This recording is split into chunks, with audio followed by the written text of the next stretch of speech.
Welcome to the WRAL Daily Download. I'm Jack Hagel. It's Election Day. Polls are open from 6:30 a.m. until 7:30 p.m. tonight, and we figured what better day than to remind you about our weekly politics podcast.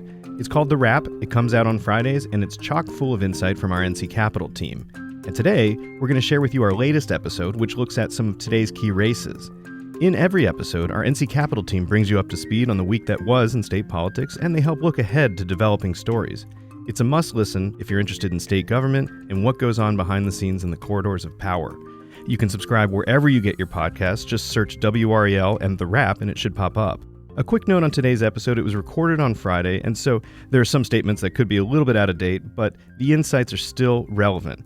For the latest on the elections and our most up-to-date coverage, go to WRAL.com. And without further ado, here's The Wrap. Hello and welcome to The Wrap, WRAL's politics podcast. I am your host this week, Will Doran, here with my colleague Paul Specht, and it is just a couple of days until the 2024 election, and this whole thing that we've been doing for all these months might end. We'll see. We'll see what the lawyers have to say about that. But the voting will at least be over on Tuesday, and we have one more day of early voting. Saturday ends at 3 p.m. for people who want to get out and vote early. We actually are setting records with early voting this year, which is notable because we set a record in 2020 for overall voter turnout. We had 75% of registered voters in 2020 actually did participate in the elections, which was more than we've ever had. And so far, at least comparing the early voting periods, we are breaking those 2020 records. So right, and that's not any sort of independent analysis. That comes straight from the State Board of Elections. They sent out a press release today, record broken. Exactly. We have, as of the time that we are saying this on Friday afternoon, we're above 50% voter turnout already, which I believe was higher than we had in the entire election in 2022 for the midterms. And clearly people are fired up about this. There are high stakes, not just for the presidency, but for plenty of races up and down the ballot. I know that the two of us, plenty of our other colleagues, have been working to profile all those races, whether it's, Supreme Court, Superintendent of Public Instruction, Attorney General, tons of things that you need to be paying attention to. I'll give myself a shameless plug here. I've got a profile on the 1st District congressional seat for the U.S. House, the Don Davis, Lori Buckout race that is, fun fact, the only competitive United States House of Representatives seat in the entire southeastern United States. Wow. And you sort of took my opportunity to do a segue for you. But I was going to say the presidential race overlaps with some of these races in some ways. And by that I mean earlier this week, Donald Trump was in Rocky Mount. That is near, if not in, that district that you wrote about. And some people think that he was there to bring more turnout, more attention to that race, where to get Lori Buckout, the Republican there, she's challenging Democrat Don Davis, get her more attention in the final stretch. What did you learn while you were writing about that race? Yeah, no, you were absolutely right that is the reason why that Trump has been in Rocky Mount, and he's coming back to Kinston. If you're like, why is Trump speaking in Kinston? It's because Kinston is also in that 1st District, and both Trump and Harris have spoken in Greenville in the last couple of weeks, which used to be in the district. It got gerrymandered out of it, but it's just over the line now. Between New Mexico and the D.C. suburbs, NC1 is the only toss-up district for the U.S. House of Representatives. I think that probably goes without maybe. I don't think that you need any special degree to say that's probably a symptom of gerrymandering, maybe. Certainly. You've also got a lot of just deep red states in there as well. But sure. Absolutely, gerrymandering plays a role in that. And regardless, this is a race that has millions and millions and millions of dollars pouring in from these outside special interests because Republicans currently only control the House by 3 seats. 435 seats in the U.S. House of Representatives. They have the majority by 3. And so there's, there's been plenty of gerrymandering on both sides. Both parties have done it. And so, Democrats could pick up some seats in other states like New York. And so if Republicans want to hang on to their very slim majority, they're going to need to pick up wins like the 1st District here in North Carolina, currently held by Democrat Don Davis. But we'll see. Can we talk about the history of that district? It belonged to when was the last time it belonged to a Republican? Ever? Has it ever belonged to a Republican? Reconstruction. Yeah, it's been a century. And so this is the first year that they've really, the Republicans have thought that they had a chance. Looking at the polling, maybe that's true. What did our most recent polls say about this race and other races? We should get into that big poll we did this week. Nobody has polled this district. We haven't polled it. No national groups have polled it. The campaigns, I'm sure, have polled it, but they haven't made any of their polling public. This is really kind of a black hole of information. But what I did do to analyze it was pull previous election results, because you can dig down to the precinct level. And so you can say, okay, even though this district as it's shaped right now didn't exist in 2016, you can look at how the areas voted and say, okay, if this district did exist back in 2016, it was 9 points to the left of the state in 2016, but it was only 2 points to the left of the state in 2020. Interesting. So this is an area of the state that is really shifting to the right. Mm-hmm. Even as Trump got less popular overall in 2020, he did better in this district. It's moving to the right for sure. And so, Republicans really think that they've got a shot at flipping it. That's why Trump is coming back here to this district, places like Rocky Mount, places like Kinston, to get out the local vote and see if, he can't maybe become president with, full control of Congress as well for the Republicans. I'm sure that'd be a dream scenario for them. So let's move to some of the other polls that we wrote about this week. WRAL conducted a poll with Survey USA between, I think it was it the 20th and the 23rd or the 23rd and the 26th? It was a 3-day period late in October that we polled a bunch of races from the presidential race on downward and talked about some issues as well. Unsurprisingly, I think the economy remains the top issue, along with healthcare. And what was the third one? Immigration is, of course, really high up for Republican voters, particularly. But there were, guns and crime also remain a big concern for voters. There's plenty of different things that are motivating people. And we found in the presidential race, neck and neck, we found a 47-47 tie between Trump and Harris for the presidential race, with the other 6% either undecided or voting third party. And that appears to track with many other polls from other groups as well, right? I don't know that anyone has Trump or Harris decisively in our state. Yeah, well, and in 2020, Trump won North Carolina with just under 50% of the vote, and Biden got a little over 48%. So yeah, finding that it's more or less tied is in line with recent history. Right. And then we have in the race for governor, Josh Stein, the Democrat, still with a double-digit lead over Lieutenant Governor Mark Robinson, the Republican candidate. Yeah, that was notable to me because it's not like these are two separate polls. This was the exact same poll of the exact same voters.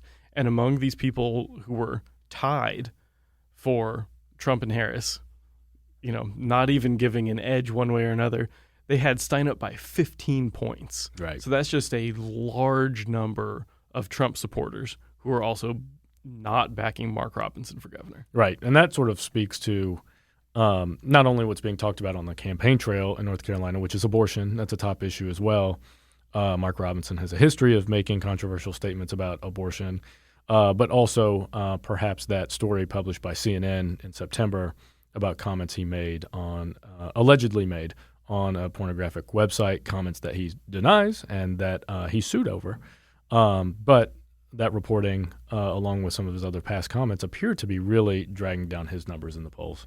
The further we get away from that CNN report, the less it seems to be doing to his polling numbers. I actually looked into this for this article that we wrote. The polls right after that story came out, had shown a big drop for Robinson. But this poll that we had now, that CNN story was over a month ago. Right. And the margin for Stein is not that much bigger right now than it was when we did another poll in early September before that CNN story ever came out. Interesting. So it seems that, while in the immediate aftermath of that story, a lot of people were disturbed, maybe some Republican voters have come back around to him. I think part of Robinson's problem is even before that article came out, he just had not done a great job of reaching out to moderate voters, which is, of course, a key constituency that you need here in North Carolina to win. And, he also, I should note, has, like you said, sued CNN, been very forceful saying that this was all false. So maybe there were some Republican voters who have seen those remarks from him, seen those actions from him, and come back on board. That could also be a factor here as well. But let's take a quick break here, and we will come back and talk about some other key races to watch. Stick around. And we are back. Thank you for listening to The Wrap. I am your host, Will Doran, with my colleague Paul Specht, talking about important races to watch. Speaking of the governor's race, the polling in that showed that really, I think the most, the area where the most Republican voters were going over to Stein was in the suburbs, and specifically among suburban women. And I think that's really interesting because for the state legislative races that we have here, there are very, very few competitive districts for the state legislature here where Democrats are trying to break the GOP's supermajority. But those seats tend to be in the suburbs. So I kind of wonder how much that Robinson effect is going to have, even if it doesn't have a drag, say, on Trump statewide. Could it maybe affect, just these individual suburban parts of the state with these competitive legislative races? And that was something that you looked into. That's right. We have a story coming out before the election, I believe it's Monday, that looks at the strategy Democrats are using to try to break that supermajority. And one thing unique this year is that they're including Mark Robinson, the gubernatorial candidate, in a lot of their ads, which we didn't see in 2020 with Dan Forrest, the gubernatorial nominee then, or 2016 when it was McCrory. There may have been some, but not to this degree. No one was going around saying like, oh, this legislator is a Dan Forrest Republican, like in these ads. But man, that is what they are doing in these attack ads against Republican legislators in swing districts, like you mentioned, around the suburbs of Raleigh and some around Wilmington and eastern North Carolina and Charlotte as well.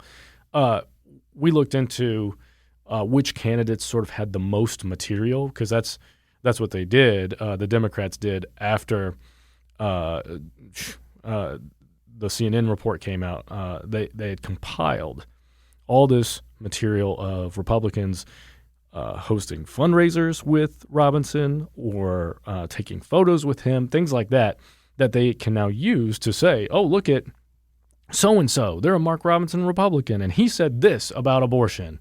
And as you mentioned, our poll found that abortion's a top issue, and Democrats say, according to their polling and their research, Mark Robinson is more disliked than any Republican gubernatorial nominee in recent history. So when they ask voters about him and about legislative candidates, in their research groups, what that means, they got really negative reactions. That's why he's appearing in all these ads.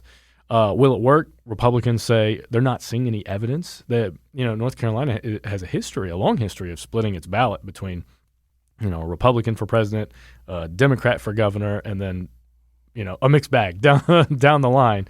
And they say, the strategists say, they're not seeing much evidence yet that Robinson is rubbing off on some of these legislative candidates. So we'll have to watch and see. And feel free to go on WRAL.com on Monday to find this story and see their exact comments and read about some of the attacks. Yeah, I mean, and that's a big issue that I think does get lost by some voters, just control of the legislature, because we have such a weak governor here in North Carolina that... And that means by power, not by personality by any means. It just means the state has, over the years, given him fewer powers than other states give their governor.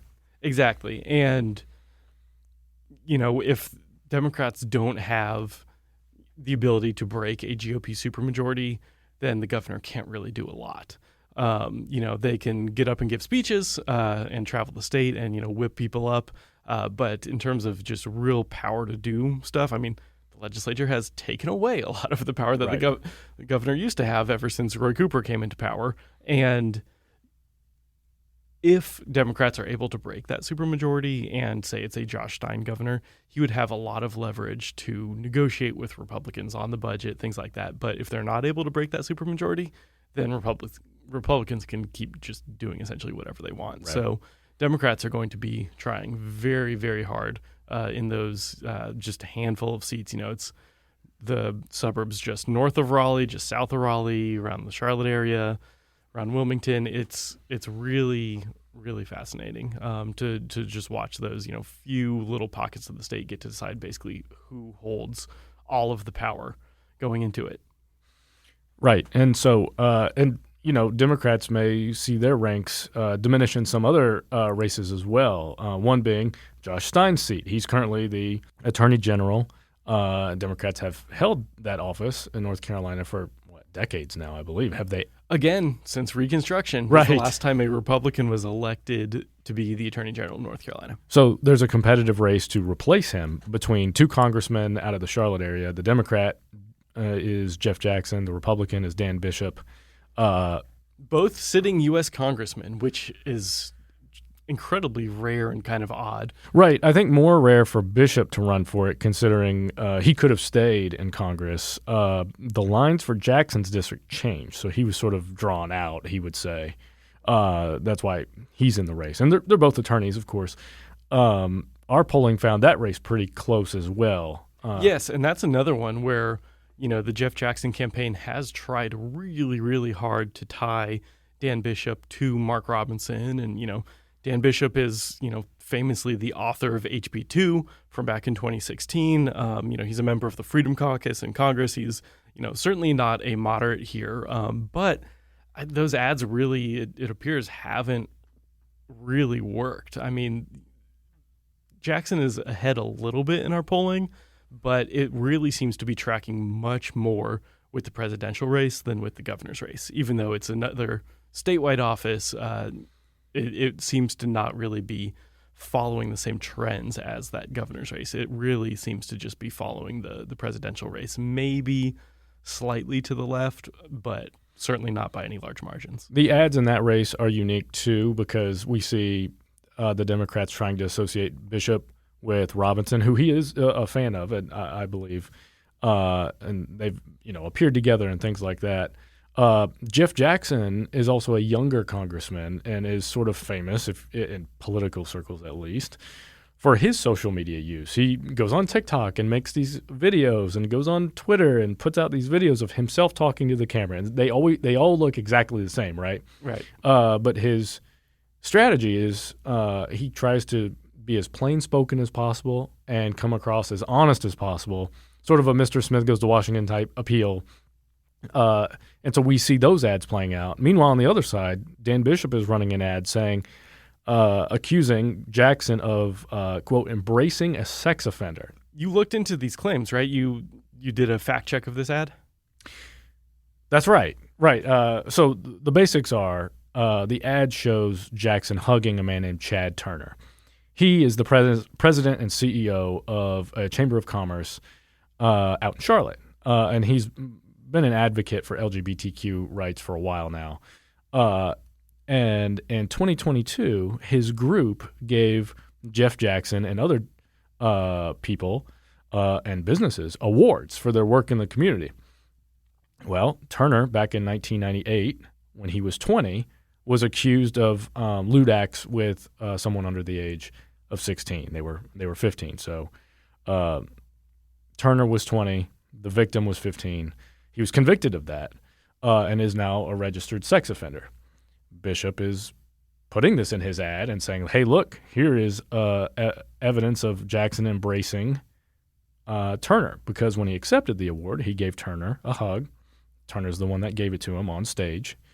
But Jackson says he didn't know about Turner's background. when he accepted that award, and point out that he's not the only one that received it. This was not Jeff Jackson night. This was a night where a bunch of people received awards, including NASCAR, which I think is an interesting detail. The ad also features a clip of Jackson's speech where he says, thank you for all the work you've done. That's presented without context. He was speaking to the room. If you look, he's looking out at the audience, not at Turner specifically, but the Bishop ad then pans to voters who say, oh, everyone knew about this guy. How did he not know? Well, Jackson claims he didn't, and people can read about their back and forth now. Jackson's attorney sent a letter to Bishop. Bishop called Jackson's claims ridiculous. It's all in our fact check that's on WRAL.com. Yeah, I mean, this has been a really nasty race back and forth. Jackson's campaign is, sending these, strongly worded legal letters about this ad to Dan Bishop. Dan Bishop actually sued Jeff Jackson's campaign earlier this year for defamation over a push poll that they had sent out that he said was falsely accusing him of doing some seedy things when he was a lawyer. What would a race between two lawyers be without some threatening letters shared between the two? Exactly. So, but again, that one I think just, goes to speak to how competitive that is. And also it's a big deal. I spoke earlier about how the governor's office here in North Carolina doesn't have a ton of power. The attorney general actually does have a lot of power. You can really, wield the levers of state government to go after or not go after big companies. You handle all of our criminal appeals. You do a lot of consumer protection stuff. And so it's an important office, and national groups have spent lots and lots of money on both sides trying to win that. One of many that we will be tracking here at WRAL. Probably the next time you hear from us, it'll be after the election. But of course, we will have tons of content on TV, on our website, on social media, every other kind of platform between now and then. So please stay tuned. Please go vote if you haven't already. Get it done. It matters. We have very close races here in North Carolina. Your vote actually does matter. And with that note, see you next time. I hope you enjoyed that episode of The Wrap. Remember, you can subscribe wherever you get your podcasts. And for the latest coverage of today's elections, go to WRAL.com. I'm Jack Hagel. Thanks for joining us, and thanks for listening to the WRAL Daily Download and for making us part of your morning routine. Another great way to get WRAL news is the Morning Briefing newsletter. It's a daily email with Triangle news, events, and headlines to help you get ready for the day. Sign up at WRAL.com/newsletter.